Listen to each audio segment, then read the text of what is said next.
आप सभी का हार्दिक रूप से स्वागत करता हूं। दोस्तों, आज के मुख्य विषय के अंतर्गत मैं आप सबसे, जैसा कि मैंने कल आप सबसे वायदा भी किया था कि अयोध्या में जो मंदिर की आधारशिला रखी गई है, भूमि पूजन किया गया है, ये एक बहुत ही बड़ी घटना है, ऐतिहासिक घटना है। तो इस घटना को लेकर सिविल सर्विस एग्जामिनेशन के अंतर्गत किस तरह के प्रश्नों की संभावना हो सकती है, उसे आप कैसे हैंडल करेंगे, इसके बारे में कुछ बातें करूंगा। लेकिन आइए पहले कुछ दूसरी खबरों को देख लेते हैं, जबकि सबसे बड़ी बात यह है कि दूसरी खबर कोई ऐसी है नहीं। आप लोगों ने अखबार पढ़ा होगा, न्यूज़ सुने ही होंगे। मैं उम्मीद करता हूं कि डेफिनेटली आपने सुना होगा, और नहीं सुना होगा तो फिर आपको सुनना भी चाहिए। तो आपको कोई ऐसी बात मिली नहीं होगी जिसकी चर्चा विस्तार के साथ की जा सके। लेकिन एक बात मैं यहां जरूर कहना चाहूंगा, न्यूज़ के ही माध्यम से। कल आपने एक न्यूज सुनी, अखबारों में भी थोड़ी सी इसके बारे में चर्चा की गई है। वो है लेबनान में जो कल घटना घटित हुई है ना। लेबनान की जो राजधानी है बैरूत, वहाँ एक विस्फोट हुआ है, और जो विस्फोट हुआ है वहाँ जो बंदरगाह जो है, 2700 टन वहाँ अमोनिया नाइट्रेट रखा हुआ था, वो विस्फोट हो गया। बेसिकली ये जो अमोनिया नाइट्रेट था, ये एक तरह से जब्त किया गया था, वो विस्फोट हो गया, और उससे बहुत बड़ी आगजनी की घटनाएं हुई। लगभग 125 से 150 लोग उससे मारे गए हैं, और हजारों लोग घायल हो गए हैं। और इस घटना ने पूरे विश्व का ध्यान आकर्षित किया है। कुछ लोग इसे एक आतंकी घटना भी मान रहे हैं। अब एक छोटी सी घटना है। अब सवाल यह है कि जब आप इस घटना के बारे में सिविल सर्विस एग्जामिनेशन की दृष्टि से मान लीजिए कि तैयारी करना चाहते हैं, पहला तो यह है कि आप छोड़ सकते हैं कि ठीक है, यह घटना घटती रहती है। लेकिन जैसा कि मैंने कहा कि पूरे विश्व का ध्यान इसकी ओर गया है, और विश्व ने इस पर अपना स्टेटमेंट भी दिया है, जिसमें अमेरिका के राष्ट्रपति तक शामिल हैं। उन्होंने कहा है कि उन्हें एक आतंकी हमला दिखाई दे रहा है इसमें। तब आप देखें कि फिर हो जाता है कि नहीं, इस पर फिर थोड़ा सा तो ध्यान दिया जाना चाहिए, थोड़े से इसके बारे में डिटेल्स जाननी चाहिए। तो जब आप डिटेल्स जानने की कोशिश करेंगे तो आपका पहला स्टेप क्या होगा? मैं ये बात इसलिए कह रहा हूं कि अगर थोड़े से भी लंबे समय से आप मेरे इस डेली ऑडियो लेक्चर को सुन रहे हैं, तो पता नहीं आप उसे सुन करके अपने आचरण में कितना ला पा रहे हैं, या कि आप सीधे सुन ही रहे होंगे। क्योंकि एक बात का अनुभव तो दोस्तों मुझे हो रहा है कि मेरे पास जो मेल्स आते हैं, उन मेल्स में लाइफ मैनेजमेंट के बारे में तो काफ़ी टिप्पणियां होती हैं, लेकिन जो डेली ऑडियो लेक्चर के तहत जो बातें की जाती हैं उसके बारे में बहुत कम टिप्पणियां होती हैं। अगर मैं प्रतिशत के हिसाब से बात करूं तो हार्डली 5 से 10% टिप्पणियां ही डेली ऑडियो लेक्चर के बारे में होती होंगी, यानी कि जो करंट अफेयर से संबंधित जो बातें मैं बताता हूं उनको लेकर के 5 को घटा दीजिए, 10% तक पहुंच जाते होंगे। तो इससे कभी कभी मुझे ये भी लगने लगता है कि नहीं, शायद स्टूडेंट्स के लिए डेली ऑडियो लेक्चर्स उतना इंपॉर्टेंट नहीं है जितना कि लाइफ मैनेजमेंट इंपॉर्टेंट है।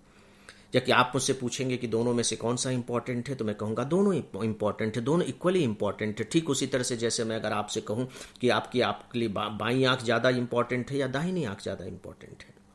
तो दोस्तों, जब आप डेली ऑडियो लेक्चर पर बहुत ज़्यादा ध्यान नहीं देंगे तो डेफिनेटली ये मान करके चलिए कि आप उस तरह से तैयारी नहीं कर रहे हैं जिस तरह से तैयारी की जानी चाहिए। उदाहरण के तौर पर मैं लेबनान की बात कर रहा हूँ। लेबनान पर मैं आपसे थोड़ी बात कर रहा हूँ। मैं अगर आपको ये इंस्ट्रक्शन देता हूं कि आप एटलस पे जाइए, नक्शे को देखिए और लेबनान को स्पॉट कीजिए कि लेबनान कहाँ है, तो मुझे नहीं मालूम कि आप लोगों में से कितने लोग ये काम करते हैं। देखिए, आज मैं ये बातें थोड़ी सी विस्तार के साथ इसलिए कर रहा हूं क्योंकि रिजल्ट परसों अभी IAS के आ गए हैं, और मेरे पास लगातार इस तरह के मेल आ रहे हैं जो बड़े निराशा से भरे हुए हैं कि सर उसमें हिंदी वाला तो कोई दिखाई ही नहीं दे रहा है, सबके सब इंग्लिश मीडियम वाले हैं, और उसमें सच पूछे तो ज़्यादातर इंजीनियर है, जिसकी चर्चा मैंने कल की भी थी। तो सवाल यह है कि ऐसा हो क्यों रहा है? तो जब हम हो क्यों रहा है पर बात करते हैं, तो एक तो हम सरकार की नीतियों को दोषी ठहरा सकते हैं, UPSC को दोषी ठहरा सकते हैं, एग्जामिनर को दोषी ठहरा सकते हैं।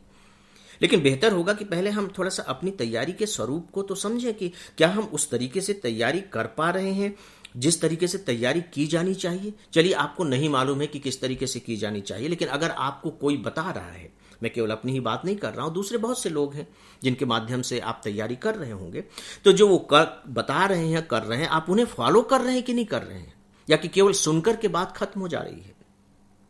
तो दोस्तों, जब मैं ये कहता हूं कि आप लेबनान को आप बाकायदे एटलस पर जाकर के स्पॉट कीजिए, आसपास की चीजों को देखिए कि लेबनान कहां है, लेकिन अगर आप इसे नहीं करते हैं तो सीधी सी बात है कि आप फिर तैयारी नहीं कर रहे हैं। जिस तरीके से तैयारी होनी चाहिए उस तरीके से आप नहीं कर रहे हैं। मैं ये नहीं कह रहा हूं कि लेबनान आएगा ही, हो सकता है कि ना आए, लेकिन आपको ये बात कभी बिल्कुल नहीं भूलनी चाहिए कि जो सिविल सर्विस एग्जामिनेशन की तैयारी है वो स्टैटिक या यूजुअली आइलैंड किस्म की तैयारी नहीं है। आइलैंड किस्म की तैयारी कहने का मतलब कि एक चैप्टर है और बस एक चैप्टर है, ये आइलैंड किस्म की तैयारी नहीं है, ये इंटरकनेक्टेड तैयारी है। इंटरकनेक्टेड तैयारी कहने का मतलब है कि हो सकता है कि लेबनान पर न पूछा जाए, अगर लेबनान पर पूछ लिया जाता है तो आइलैंड किस्म की तैयारी हो गई। हो सकता है कि लेबनान पर न पूछा जाए, लेकिन लेबनान पर आपको जानना इसलिए जरूरी है कि यह आपकी मदद करेगा कि जो मध्य एशिया, जो पश्चिम एशिया का जो हिस्सा है, वहां किस तरह की गतिविधियां हो रही हैं, किस तरह की प्रॉब्लम्स हो रही हैं।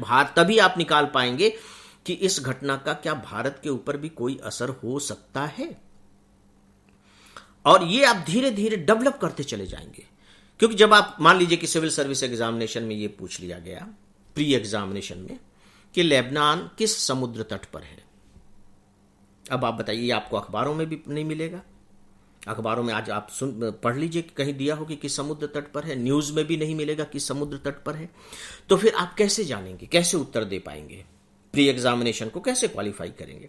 लेकिन जब आप मैप पर जाएंगे, मैप में देखेंगे, आप उसके साथ थोड़ा सा 2-4-5 मिनट गुजारिए, व्यतीत कीजिए इत्मीनान के साथ, ये नहीं कि फटाफट देख करके निपटा दिया। आप देखेंगे तो पाएंगे कि अरे ये तो समुद्र के किनारे है और ये बड़ा महत्वपूर्ण समुद्र है। मैं नाम नहीं बता रहा हूं, प्लीज थोड़ा सा आप अपने तरफ से कोशिश कीजिए। फिर जब आपके दिमाग में समुद्र क्लिक करेगा तो फिर आपको पता लगेगा कि अच्छा, हमारा जो विदेशी व्यापार है वो कहां से होता है। फिर आप देखेंगे कि अच्छा यहां तो लाल समुद्र भी है। अच्छा, फिर यहां पर अगर हम इधर से और बाहर निकल जाते हैं तो ये फिर तो हम अरब की खाड़ी में पहुंच गए, हिंद महासागर में आ गए, तो ये तो भारत से लिंक हो गया सीधे सीधे। और अगर इस बीच इधर बहुत ज्यादा अव्यवस्था फैल जाती है या गृह युद्ध और युद्ध की स्थिति बनती है, आतंकवादी घटनाएं होती हैं, तो इसका असर तो हमारे विदेशी व्यापार पर पड़ सकता है। लिंक हो गया, सिंपल सी चीज है। तो अब आप देखिए कि लेबनान पर नहीं पूछा गया आइलैंड की तरह, लेकिन इंटरलिंक्ड हो गया ये। तो दोस्तों, मुझे लगता है कि थोड़ा सा इस बारे में आप सबको गंभीर होने की जरूरत है। अब मित्रों, मैं आता हूं आज के मुख्य विषय पर, अयोध्या मंदिर की आधारशिला को लेकर। मैं बीच बीच में इस तथ्य की, अयोध्या मंदिर के बारे में और भी बातें करता रहूंगा, लेकिन आज कुछ मैं मुख्य बातों की तरफ आपका ध्यान आकर्षित करना चाहूंगा। पहली बात तो यह है कि आपको एक तथ्य बिल्कुल रट लेना चाहिए कि अयोध्या मंदिर का मामला आप देख रहे हैं कि 492 ईयर्स से चल रहा है, 500 मोटे तौर पर 500 साल से चल रहा है, और इसका फैसला हुआ। तो ये जो मंदिर का जो निर्माण हुआ है ये बिल्कुल वैधानिक तौर पर हो रहा है ना। बाकायदे सुप्रीम कोर्ट ने, आपको मालूम है कि निर्णय दिया है, और ये जमीन सरकार की जमीन मानी गई, और फिर कहा गया कि ये ट्रस्ट को दे दिया जाए जिस पर राम जन्मभूमि का, राम जन्म का मंदिर का निर्माण हो, और उसके तहत मतलब वैधानिक तरीके से हो रहा है। ये कोई जोर जबरदस्ती नहीं है, किस शक्ति के दम पर नहीं हो रहा है, संविधान का उल्लंघन करके नहीं हो रहा है, बहुसंख्यकों का अल्पसंख्यकों पर किसी तरह का कोई दबाव हो इस तरीके से नहीं हो रहा है। ये बिल्कुल एक वैधानिक तरीके से हो रहा है। तो इसकी डेट आपको मालूम होनी चाहिए कि सुप्रीम कोर्ट ने कब ये डिसीजन दिया था। एक अच्छा प्रयास होगा, नहीं तो ईयर तो आपको मालूम ही हो, बेहतर है 9 नवंबर 2019, ये डेट आपके दिमाग में होगा। तो जब भी आप इस तथ्य को लिखेंगे तो थोड़ा सा एग्जामिनर प्रभावित होगा कि अच्छा स्टूडेंट को इतना मालूम है। तो ये बहुत ही वैधानिक तरीके से इसका निर्माण हो रहा है। अब आप देखिए कि जब आप इस इश्यू पर बात करते हैं या इस पर कोई भी प्रश्न पूछा जाएगा, पहली बात तो यह कि इस पर प्रश्न कई एंगल से बनते हैं। पता लगा कि आपके हिस्ट्री से भी प्रश्न बन सकता है, हिस्ट्री का भी प्रश्न बन सकता है इस पर। बाकायदे कि कौशल जनपद रहा है, आप देखिए अयोध्या कौशल जनपद रहा है, जो हमारे महाजनपद 16 रहे हैं, वहां से इतिहास का दौर शुरू हो जाता है। दर्शन शास्त्र से भी बन सकते हैं, खासकर जो मध्यकाल है, रामाश्रयी शाखा जिसमें तुलसीदास वगैरह हुए हैं, जो वैष्णव संत हुए हैं, भक्ति आंदोलन जो है ना वो इससे जुड़ जाता है। तो ये संस्कृति से भी ये सीधे सीधे जुड़ जाता है।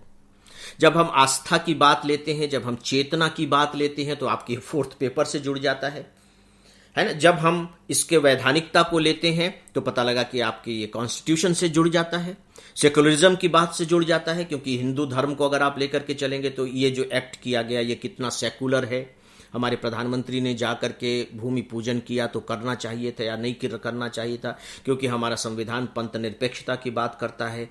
तो पता लगा कि आपके ज्योग्राफी से भी, आपके इसके पॉलिटिकल साइंस से भी जुड़ गया। तो आप देख रहे हैं कि इसके कितने सारे एंगल्स निकल रहे हैं। अब आप इसे हैंडल कैसे करेंगे?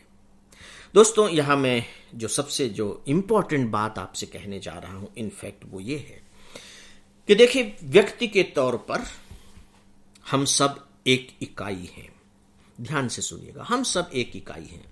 हम सब के अपने अपने धर्म हो सकते हैं, वो है ही ऑलमोस्ट। अगर व्यावहारिक तौर पर माने, हम किसी भी धर्म के अनुयायी हो सकते हैं। हमारी अपनी आस्थाएं हैं, हमारे अपने अनुभव हैं, हमारे अपने अनुष्ठान के तौर तरीके हैं, सबके हैं। और ये किसी एक धर्म के बारे में नहीं, सभी धर्मों के बारे में है। ये मेरी एक इंडिविजुअल आइडेंटिटी है, जिसे मैंने कहा कि हम सब एक इकाई हैं। लेकिन जब आप सिविल सर्वेंट बनने जा रहे हैं, और अभी जो मैं बात कर रहा हूं वो सिविल सर्वेंट के एंगल से कर रहा हूं, है ना। आप एक एस्पिरेंट हैं, एक परीक्षार्थी हैं, आप सिविल सर्वेंट बनने की इच्छा रख रहे हैं। परीक्षा में जो प्रश्न पूछे जाएंगे या इंटरव्यू में जो प्रश्न पूछे जाएंगे, स्वाभाविक तौर पर उसमें यह देखा जाएगा कि आप सिविल सर्वेंट बनने लायक हैं या नहीं हैं। तो जब बनने लायक हैं या नहीं हैं, जब ये चेक किया जा रहा है, तो कौन सी चीज है जिसे वो चेक कर रहे हैं? सीधी सी बात है, आपके विचार, आपका मस्तिष्क, आपका विचार, आपके व्यक्तित्व, इन्हीं की वो जांच करते हैं। तो एक सिविल सर्वेंट जो बनने की इच्छा रखता है, उसकी चेतना कैसी होनी चाहिए? अब आप देखिए, अब हम आ गए सिविल सर्वेंट की चेतना। अभी मैं बात कर रहा था व्यक्तिगत चेतना पर, अब मैं बात कर रहा हूं सिविल सर्वेंट की चेतना। तो सिविल सर्वेंट की चेतना कैसी होनी चाहिए? तो दोस्तों, सीधी सी बात है कि सिविल सर्वेंट की चेतना संविधान सम्मत होनी चाहिए। संविधान सम्मत होनी चाहिए। जब मैं संविधान सम्मत होने की बात कर रहा हूं, तो इसका मतलब केवल यह नहीं है कि उसमें जो शब्द कहे गए हैं उसी के तहत होने चाहिए, बल्कि संविधान की समझ के तहत होनी चाहिए।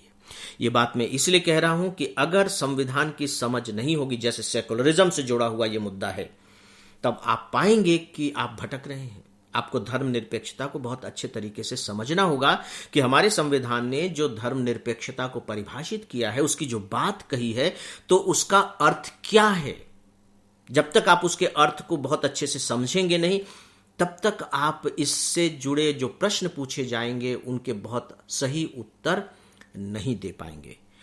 तो फ्रेंड्स, मुझे आज अपनी बात यहीं समाप्त करनी होगी। आगे इस विषय को हम लोग बीच बीच में बढ़ाते रहेंगे जैसी स्थितियां होंगी।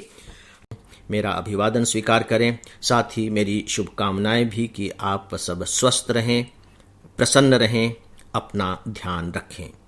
नमस्कार।